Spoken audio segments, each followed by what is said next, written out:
What's up, everybody? Welcome to the NFL Draft Bible Prospect Profit Show on the Fan Nation Network, powered by Sports Illustrated. We are back again, 2 days in a row, Friday to Saturday. It's been that's a unique schedule for us. We usually don't do those days back to back, but we're joined today with someone that makes me and Lorenz. We're really excited to have on the show. It's not, I was about to say makes us really excited. Adam Holt is here from AtoZ Sports Nashville. He's an expert on the Saints and the Titans. He's going to be talking Saints Titans with us. We're going to do those roster breakdowns that we've been working on this summer. We've been doing first week matchups or week one matchups, but because of Adam's specialty, we're going to mix it up a little bit. The Saints and the Titans do not play week one, but Adam's a longtime friend of me and Lorenz's, so we're just happy to have him on the show. Adam, how you doing today, bud? I'm good, guys. How are you guys? I'm good too. I'm really excited to have you on, Jack. Jack kind of already said what you're doing, but why don't you explain to the viewers and listeners from your view what you do and why you're an expert on both these teams? Yeah, so I mainly just I write a little bit for both teams. I do some social media work for A to Z Sports Nashville, just doing some highlight work for the most part. For Titans game days, and I mean that's about it. I do some of the production work on a few of the morning shows, but that's about it. And which one of those teams are you a fan of again? I'm a fan of the Saints. Yeah, that's what I thought. Yeah. All right. I don't love the Saints, so this would be a fun show. We'll get right into it. So the Saints, this year in the draft, they were short a few picks. They only had, let me count it up, 6 picks this year, which, okay, that's not too bad. First round, they took Peyton Turner, the defensive end out of Houston. Then they got Pete Werner, the linebacker at Ohio State, Paulson Adeba, the corner from Stanford, Ian Book, the quarterback out of Notre Dame, Landon Young, the offensive tackle from Kentucky, and Kawan Baker, the wide receiver out of South Alabama. Excuse me. Then the guys who I kind of highlighted as young players on the team in their first year who are kind of proven, strong starters or studs. Marshawn Lattimore, Chauncey Gardner-Johnson, and Marcus Davenport were the only ones that I actually thought to add there. Adam, anyone else I'm missing? How do you feel about this draft class? This is the future of the team is this young nucleus of these guys on these rookie deals and who they just drafted. What do you think about this outlook? What do you think of these guys in general? Yeah, I mean, I think the draft class was an interesting one. I think starting it off with Peyton Turner was, I'm going to keep it real with you, it was a screwball for me on the night of the draft. We were having a draft party, and my buddy saw it on Twitter before I saw it on TV, and he's like, "You're not going to be happy." I'm like, "All right, shut up." But honestly, the more I thought about it, the more I liked it, and he's shown some flashes in camp so far, which you can take with a grain of salt. But I think especially with the Onyemata suspension, I think we'll see him in action a bit more than expected. But yeah, overall, the draft class didn't shock me. I know a lot of people were surprised they didn't go receiver super early. But once Carolina took Terrace Marshall in the second round, I didn't really think they were going to target another receiver on day one or day two. So it didn't surprise me that they went corner and linebacker after that. All right, and Lorenz, you wrote up Peyton Turner, didn't you? Or did you I wrote up everyone, so yeah. Do you think can you relieve Adam's initial concern at all, or is it warranted? Do you think? I mean, I had a late day 2 grade on Peyton Turner, so I'm not the biggest Peyton Turner guy. I was just gonna talk about the draft. I mean, I didn't love it, being honest. This is a team that has drafted really well in the last couple of years. Like I said, I think Peyton Turner has some redeeming traits in terms of length, athleticism. I think he's a bit of a tweener, so you really got to find out where you want to play him. I think he's probably going to be someone that I don't know about training camp, but he was someone that I thought could maybe kick inside full time or at least reduce inside on passing downs.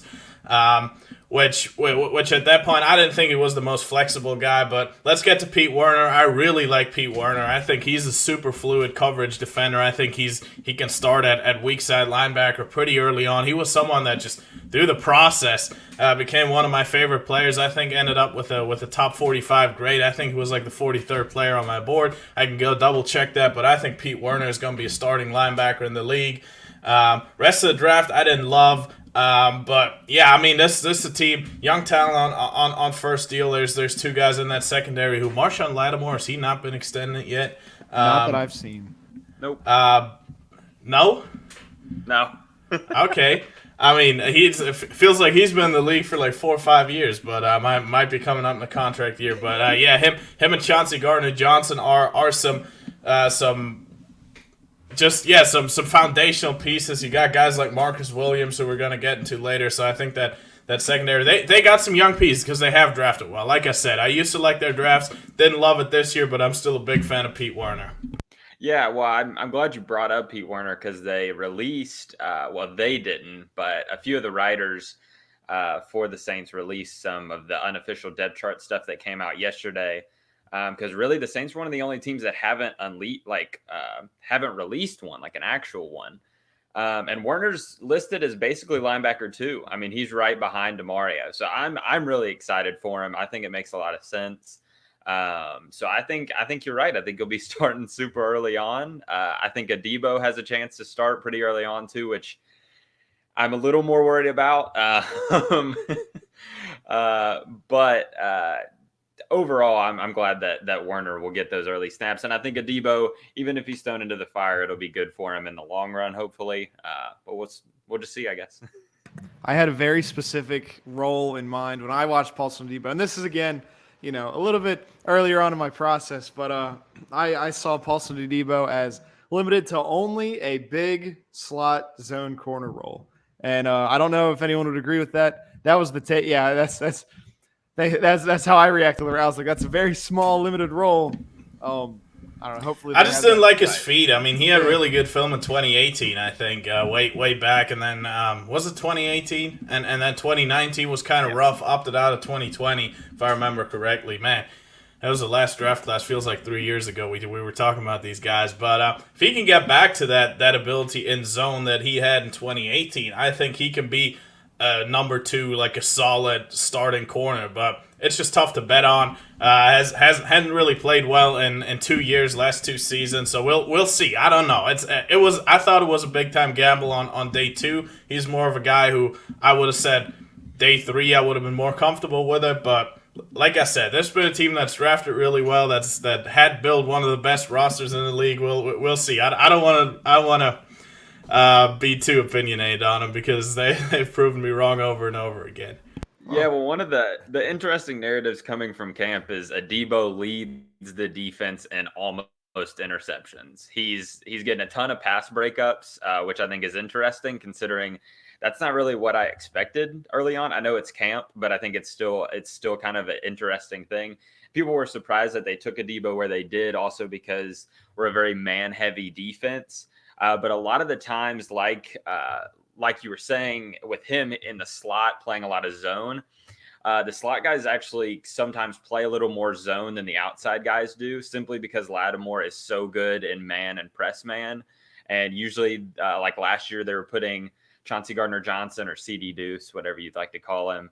And when he was in the slot, he was playing a little more zone than the outside guys. So right now, Adebo kind of looks to be kind of in a slot role with Ken Crawley.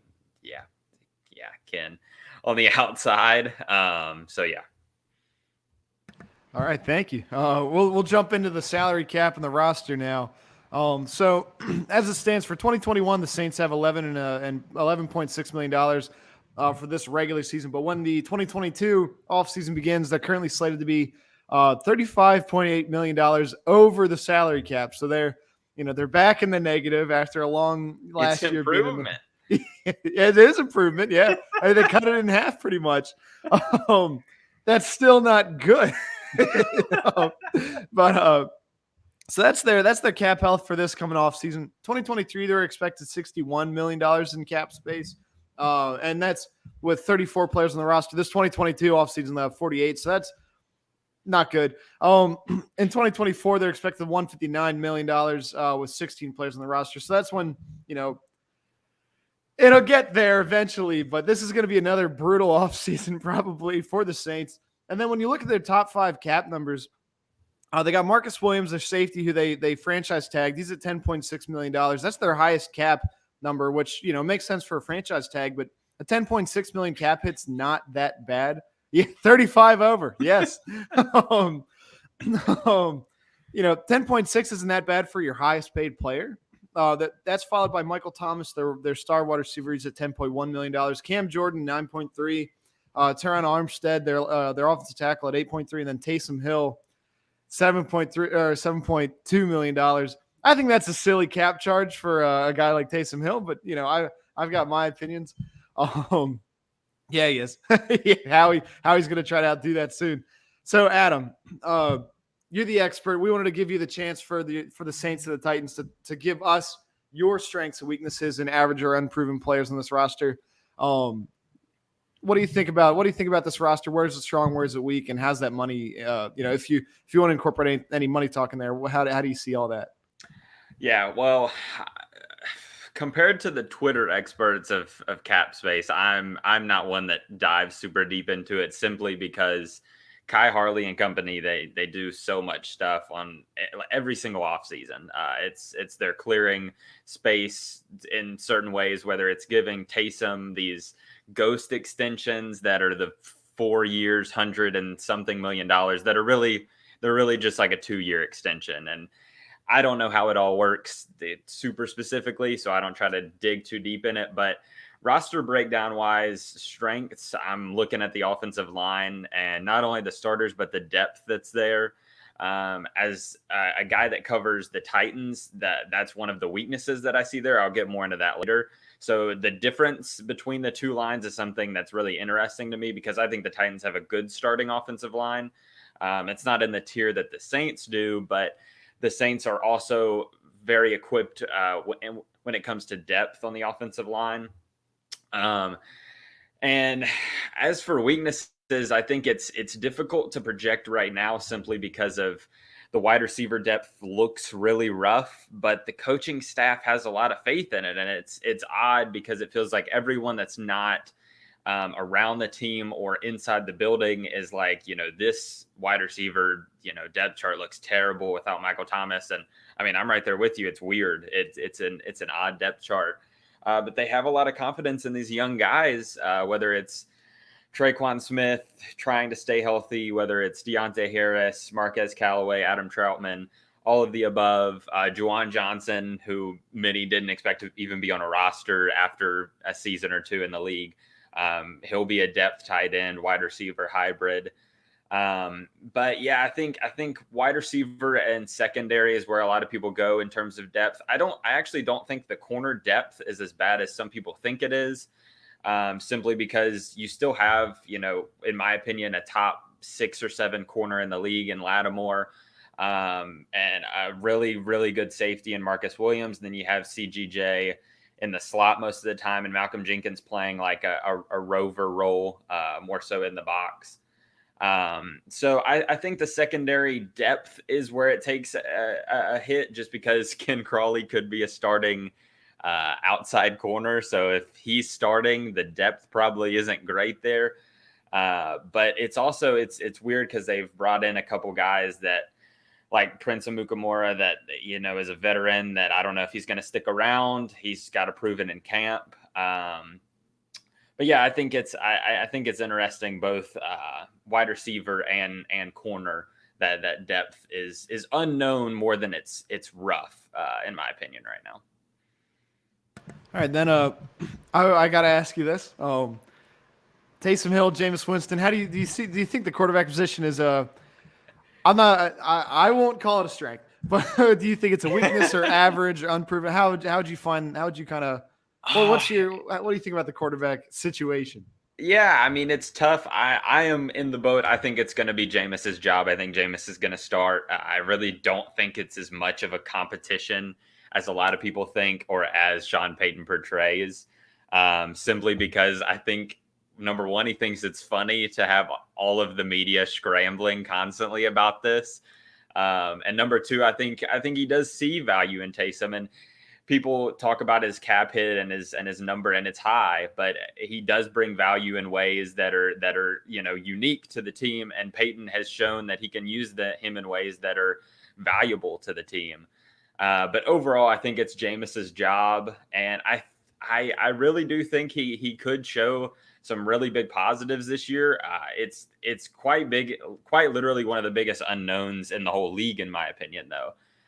Simply because we're going from Drew Brees with a older arm, with a older playing style, to Jameis, who wants to sling it, and it's going to take kind of the Saints offense back a few years to what it was, say, in 2013, 2014, around then, when Drew was throwing it down the field a lot. So I think people are kind of pushing that aside and thinking, oh, well, this offense is so built on short routes and timing.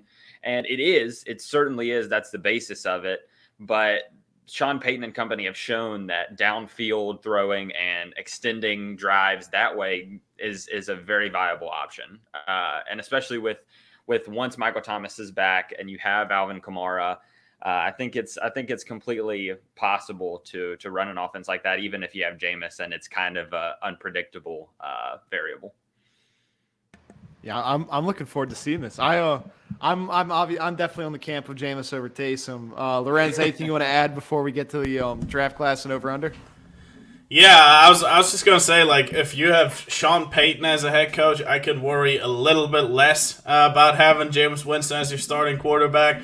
That said, I still wouldn't. I mean, he's got something to prove to be an average quarterback in this league, I think. Right now, I think it's hard to get around that it's a weakness. But especially if you take the supporting cast, especially the wide receivers, into consideration. I think Jameis might struggle there a little bit, but that said, they do have Sean Payton, one of the probably top 5 play callers, play designers in the league. I still like the defense, as you said. I think Sean Payton makes up for a little bit of that quarterback situation. You got a good O-line, which is going to help. Alvin Kamara is going to be productive, but I'm a little worried about this offense still, just because of the quarterback position. All right, then let's get to the last part for the Saints. As of right now, they have all their own picks, 1 through 7, and they're expected 3 compensatory picks, which will be projected a 3, 4, and a 6. So that's not bad. That's a total of 10 picks, including 2/3. Their over/under for next year is marked at 9. So I'll go first. I'm gonna go under. I don't think that I think that Sean Payton's a great coach. I think that this is going to be a growing pain season.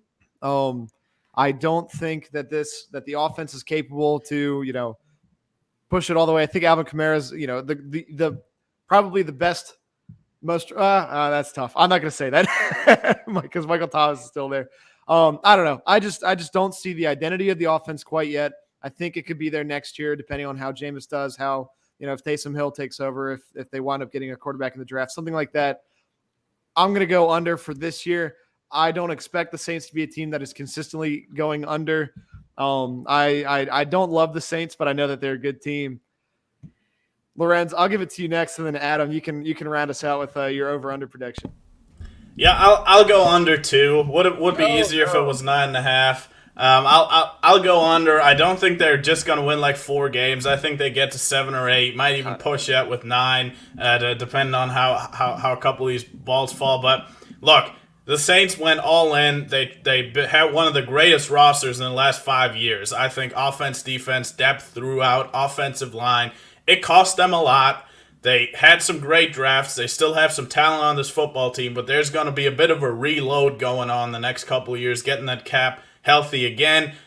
Like I said, I think they win probably like 7, 8, maybe 9 games this season. I think they'll be a solid team. You won't just come into what's it called, into the Superdome and expect to walk out of there with an easy win. That said, I think they go under this year.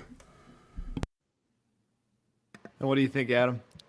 Yeah, I mean, I think it's fair. I think there's just so much unknown with the team that I think it's fair to take the under. And with it being 9, it's a little weird for me. If it's 9.5, I may take the under because I think 9-10 wins is what I project.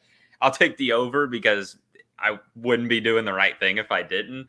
But simply because I want to see them. I want to see them not do it before I take the under. And they've simply over the past few years have shown, even though they have had Drew Brees and more depth along the offense and the defense, that they still get it done somehow. And so I'm projecting like a 9-10 win season. But a couple less wins wouldn't surprise me. A couple more wins wouldn't shock me. It really just comes down to the offense to me and how it transitions over. A little bit of breaking news. It's not really that important. Mike Thomas is at least with the team right now, going to Baltimore. So there's a plus. But yeah, I think it's interesting either way you go, whether you say over or under. And I totally get the reasoning on both sides. Yeah, no. For what it's worth, Adam, I gave my Eagles the under. I think so. Oh, that's good. That's good. That makes me feel better. Yeah, no problem. So moving on to the Titans. The Titans drafted Caleb Farley, the corner out of Virginia Tech. Dylan Radins, the offensive tackle out of North Dakota State. Monty Rice, a fan of the show, linebacker out of Georgia. Elijah Molden, the corner out of Washington, one of my favorite players in this draft. Dez Fitzpatrick, the wide receiver out of Louisville, one of Lorenz's favorite players in this draft. Rashad Weaver, the edge out of Pitt. Racy McMath, the wide receiver out of LSU. And then Brady Breeze, the safety out of Oregon. Young players on their first deal that I highlighted here. Jeffrey Simmons, he kind of plays like an interior defensive line role. Sometimes touches that 3-4 defensive end. Rashawn Evans, their linebacker, and then A.J. Brown, their stud wide receiver. Adam, what do you think about this young nucleus and what this team, what the Titans have brewing and the young guys right now? Yeah, I think the young nucleus is nice. I think having Jeffrey Simmons in the middle of the defense is really exciting, and having A.J. Brown as one of the outside options alongside Julio Jones now is really fun. I think it's super. It's fun to watch, and I think it's going to be successful. But I think also the draft class, it was one of my favorite draft classes in the whole NFL. And I think the upside is there throughout it. And I think they got good role players at good times during the draft. I think Farley, as a young part of that nucleus, can be really good once he's healthy and gets acclimated to the league. So I think the young nucleus is there. I think it kind of comes into concern when you see, Rashawn Evans struggle last season at times with the linebacker crew, just because I don't think there's a ton of depth there. But overall, I think you got some young pieces. Dylan Raduns is another interesting one to me. I was pretty high on him throughout the process, and they got him at good value to me. And so far, he's been a little inconsistent, but coming from North Dakota State, it doesn't shock me or really anyone else that he would have some growing pains. But overall, I think it's an exciting part of the team. Absolutely. Lorenz, what do you want to add to this? Yeah, I love this draft class. I mean, I'm a little hesitant on Caleb Farley just because, I see the upside. I love his fluidity, twitch, just his athleticism at that size. Really good in off coverage, but he's got a back injury. But I'm also not a doctor, so the Titans like to be aggressive with those first round picks. Right, George Pickens and Sharpie and into all your 2022 mock drafts for this team. But no, get back to the serious part here. Dylan Radons, I projected him. I think he can be starting guard early on, might even kick out the tackle at some point. I think he can succeed doing both. Monty Rice, I think, can be a will linebacker for this football team. One of my favorite players, had a mid-day 2 grade on him. Love the value there. Really rangy guy, good in coverage. Athletic, see-ball, get-ball type linebacker. Elijah Molden was one of the best pure football players in the entire draft. This guy's so smart in the nickel. I think he's going to start for this football team really early on, and that's a starter nowadays. A lot of teams going 11 personnel. You'll see Elijah Molden on the field. Des Fitzpatrick, you all know, I think can be a really good deep threat in this league. Got a little bit of route running ability, but deep third is where he makes his money. Rashad Weaver is another one of these long defensive ends. He went to Pitt. He's never going to be your 10 sack a year artist, but he's someone who can succeed on early downs on the outside as a defensive end, 7-tech type guy, and then he can reduce inside, especially in that defense. He's going to be doing that more. And I think he can be really successful. Racy McMath is going to be a really good gunner for this football team. So, like you said, Adam, this was one of my favorite drafts as well. And I think they're going to get a number of contributors out of this one.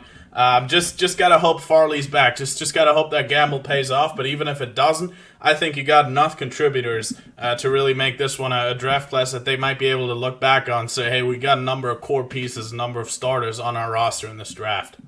Yeah, well, I know you liked Rashad Weaver during the draft process. I mean, he played fantastic last night. He was their best defensive lineman in that preseason game last night. And it was impressive. I know it's coming against the Falcons and second and third string guys, but I mean, he really looked the part. And I think the Titans are excited about him, and they have a lot more faith in that defensive line than I think a lot of people do. I think they like the depth, and I think that they think their pass rush is going to be a lot better with the additions of Weaver and Bud Dupree and other guys like that. I think they're really excited about that line, and I think you can't really make it any worse than it was last year. So I think the improvement will be there. All right, now moving on to the to their financials and their roster. They're going into this this current year, or no, they're going into 2022 with about $9 million in cap space. That's not fantastic, but could be worse. Could be the Saints. 2022 they got $9 million. 2023 $73.7 million, and then 2024 it jumps all the way up to $197.9 million. So that's probably when a lot of their contracts are expiring. By that point, they're going to be shelling out some money in 2023 and trying to do what they can in 2022. The top 5 cap numbers right now: Julio Jones, their recently acquired wide receiver from the Falcons, $15.3 million. Kevin Byard, the safety, is at just around $15 million. Derrick Henry, obviously one of the most important players on this team, $13.5 million. Taylor Lewan, their offensive tackle, $13.3 million. And then Roger Saffold, their left guard, is at $12.3 million. Adam, you want to tell us about some strengths, weaknesses, average unproven players, and anything you got about this money situation? Yeah. Strengths and weaknesses wise, I will definitely go strengths. I would say the wide receiver room. I think word around camp so far is the depth that's been there with the veterans. Chester Rogers and Marcus Johnson have looked really good as depth guys on that roster, which pushes guys like Des Fitzpatrick, Mason Kinsey, Racy McMath, all those guys down a notch. And so that's a bit interesting when it comes to that. And it also sparks the kind of debate of, is Josh Reynolds even wide receiver 3 on this team? And so far in camp, he hasn't been. So I do expect him, once the season comes around, to probably fill that role. But man, I mean, Marcus Johnson and Chester Rogers have been really playing well. So I think that's interesting.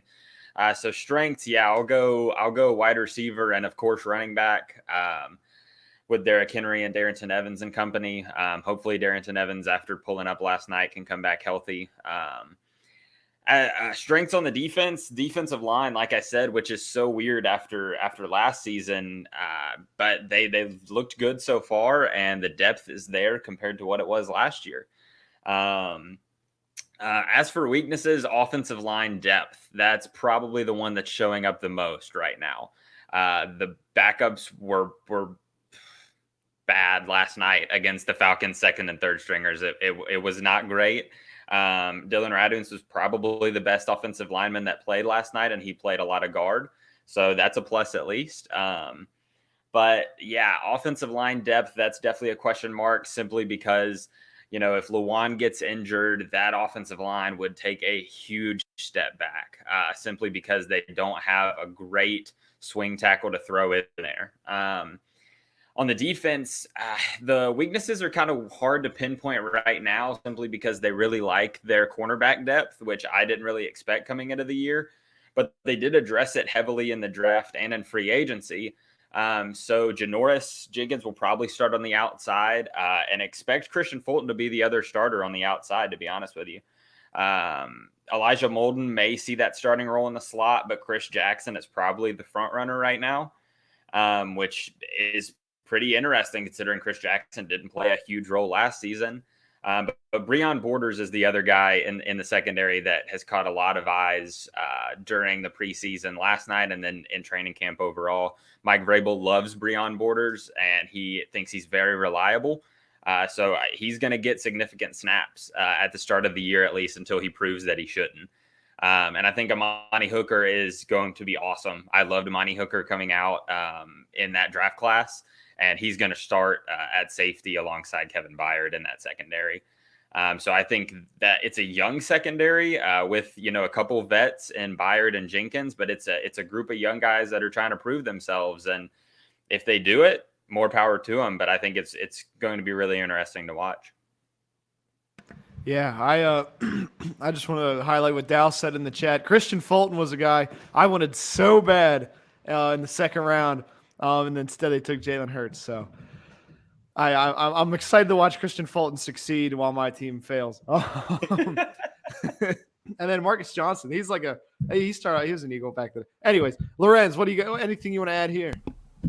Yeah, this is a roster. We just talked about the Saints having one of the better rosters in the league, and now sort of being hurt by that cap situation. I think you could kind of see it when you were going through the future cap. I think the Titans are where the Saints were, let's say, 3-4 years ago. So they still have some more years left in this cycle, in this winning cycle. Obviously, with Ryan Tannehill, I think having 3 or 4 years left on that deal. But this is a team that I think is, if you just take the entire roster, is fairly strong. Definitely has a playoff roster that could win playoff games. We'll get into my over under here in a bit. But yeah, this is a really strong roster. The thing I'm most worried about is losing Arthur Smith, because I think he's an excellent offensive coordinator. Really did a tremendous job incorporating his personnel, really finding out, hey, what is Ryan Tannehill good at? How do I get Derrick Henry going to levels that really no one expected? Derrick Henry was always a solid player, but him turn into the most productive run back in the NFL, or second most, depending on, I guess one year was Christian McCaffrey, other year was Kamara. No one really expected that. I think Arthur Smith is a great offensive coordinator, like I said. So that's the thing I'm most worried about. But you add Julio Jones. You add the pass rusher from the Bud Dupree. There you go. I almost forgot the name there. You have a good draft. I think this is a good roster, and this is a roster that I think is going to go to the playoffs. So we'll get into the over under prediction here in a bit, but it's looking good for the Titans. Yeah, I like this Titans team. We will get to that over under now. So first of all, they only have their own picks. They don't have any outside picks, but they're missing their second and seventh. Due to the Julio Jones trade. The current over under for the Titans, 9.5. What do you guys think about that one? I'll let you go first here, Lorenz. Oh, let me hammer that over. I don't think that division is too strong. We got the Colts, seem to have the 49ers injury bug, seem to have caught it this season. Just an absolute disaster how their training camp's been going. Who would have been a team, on the other hand, if they'd have been looking good, who I would have said, hey, they could challenge for that division. I think the Jags are a year or two away. At least I thought that. I don't know how I feel about Urban Meyer. We already talked about that. They could surprise. That could be a disaster. It's really a big unknown. And then the Texans are just going to be trash. So I think the Titans easily go over that. I wouldn't be shocked if they win 11, 12, even 13 games if the ball bounces their way a couple times. This is a good roster. The one thing that could throw all this off, like I said, is if the loss of Arthur Smith is too much to overcome, if Ryan Tannehill drops back to, instead of being a borderline top 10, 12 quarterback in the league, being just a top 20 guy, or being in that 20 to 25 range, Derrick Henry not being as productive, maybe some injuries on that offensive line. You mentioned Taylor Lewan, who's coming off an injury. That could really hurt this team, but I think 9.5 is pretty. That's a pretty good over to me. I mean, that's really nice odds. I like that considering the division. I think they go over, and I think they win that division. Yeah, same here. I'm smashing that over. That means that they have to get a bare minimum of 10 wins in 17 games. This is a good football team. They've got, Derrick Henry. They can establish a running game in every single game. They never, you can never overcome. Teams really struggle to overcome Derrick Henry, and now they added AJ Brown and Julio Jones. That's an easy over. How about you, Adam? Yeah, I'll take the over as well. I think in that division, I think 10 wins is completely possible and very likely. I think if you think about it, maybe they split with Indy. Even if they split with Jacksonville, and I think they win both against Houston, that's 4 division wins right there. And that's a conservative outlook to me. They could easily go 5-1, 6-0 in this division, and I wouldn't blink. But we know that division games can sometimes be a little tougher. Some slips happen, but overall, yeah, I would smash the over on 9.5. I would even be close to hitting the over on 10.5. It would be tougher, but 9.5 seems pretty clear to me as of right now, before any injuries or anything like that. Yeah. Great. Well, that's all we have prepared for you guys. Adam, how about, do you want to give yourself kind of like one more time where everyone can find your work, where we can follow along with you on Twitter, things like that, and then Lorenz, I'll make you pull us out.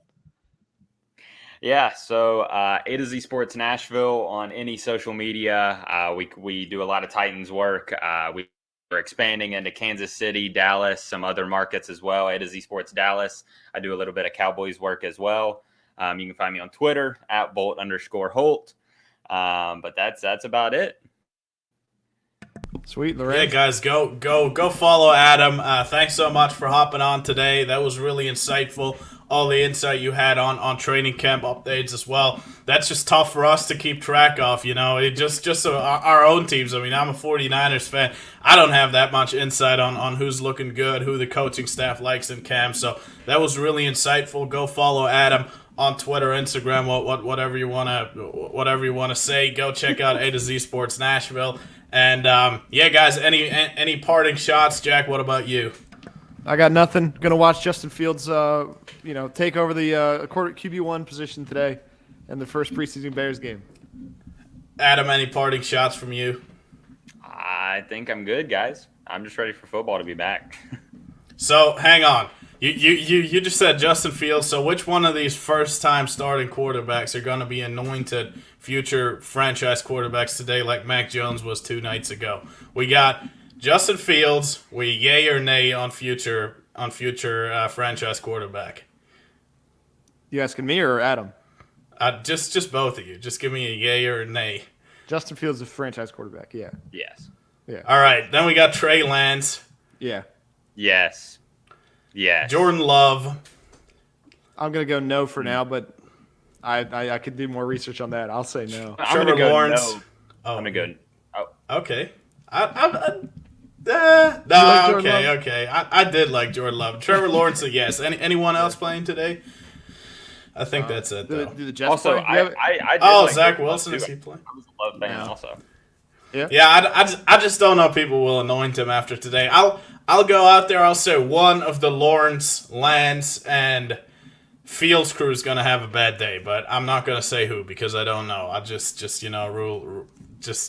Going by the math, preseason can be weird. You get to throw like 10 passes. Someone's going to have a bad game, and everyone's going to lose their minds. Thanks so much for tuning in, guys. We'll be back for you on Tuesday. Go follow Adam. Thanks so much for hopping on the show. And go to the NFLDraftBible.com. Check out all the awesome content there.